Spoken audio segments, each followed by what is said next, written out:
কঠোর পরিশ্রম করতে হবে, কারণ কঠোর পরিশ্রম ছাড়া মেধাও ব্যর্থ। তো একটা কম মেধাবী মানুষও যদি কঠোর পরিশ্রম করে, প্রচুর পড়াশোনা করে, তাহলে সে অবশ্যই সফল হবে। আজকে সমাবর্তন ছিল আমার জীবনের একটি অন্যতম গুরুত্বপূর্ণ ঘটনা, কারণ দীর্ঘ 4 বছর অনেক কঠোর পরিশ্রম করার পরে আমি আমার কাঙ্ক্ষিত ফলাফলটা অর্জন করি।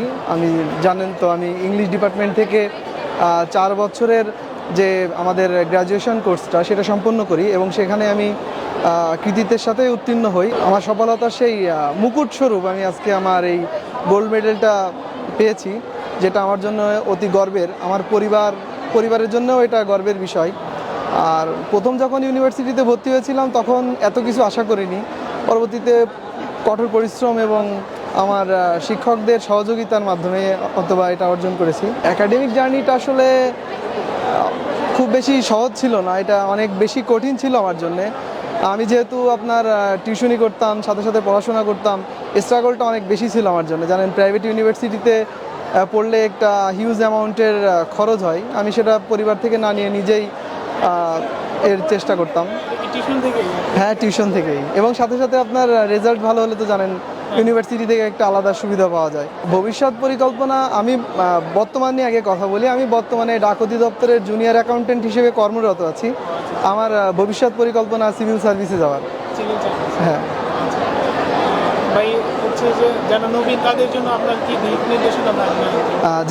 তাদের জন্য আমার একটাই দিক নির্দেশনা থাকবে যে কঠোর পরিশ্রম করতে হবে, কারণ কঠোর পরিশ্রম ছাড়া মেধাও ব্যর্থ।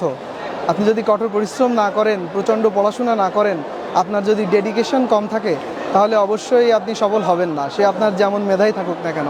অথচ একটা কম মেধাবী মানুষও যদি কঠোর পরিশ্রম করে, প্রচুর পড়াশোনা করে, তাহলে সে অবশ্যই সফল হবে। আসলে ইংরেজিতে রেজাল্ট ওঠানো অনেক অনেক বেশি কঠিন। এখানে ধরেন আমি আপনাকে বলবো যে আমি প্রায় ইউনিভার্সিটিতে থাকা অবস্থায় প্রতিদিন 8-10 ঘন্টা করে পড়াশোনা করছি। এটা কঠোর পরিশ্রম করলে কোনো কিছু অসম্ভব না। আমি প্রচণ্ড পড়াশোনা করেছি, যার জন্য এটা সম্ভব হয়েছে। আমি যখন ইউনিভার্সিটিতে পড়তাম তখন আসলে সরকারি জবের কোনো ইচ্ছা আমার ছিল না। এটা অবশ্য আমার মানে মানে আমার চিন্তা এসেছে আমার মাস্টার্স পরীক্ষা দেওয়ার পরে। তার আগ পর্যন্ত আমি একাডেমিক পড়াশোনা নিয়েই ব্যস্ত ছিলাম। এত বেশি রেজাল্ট করা কোনো দ্বিতীয় পরিকল্পনা নিয়ে সম্ভব না। একমাত্র পরিকল্পনা থাকতে হবে যে আমি আমার একাডেমিক রেজাল্টটা ভালো করব। যে জন্য আর কি আমি অন্য কোনো দিকে তখন চিন্তা করার সুযোগ পাইনি, তখন শুধুই আমি পড়াশোনা করেছি।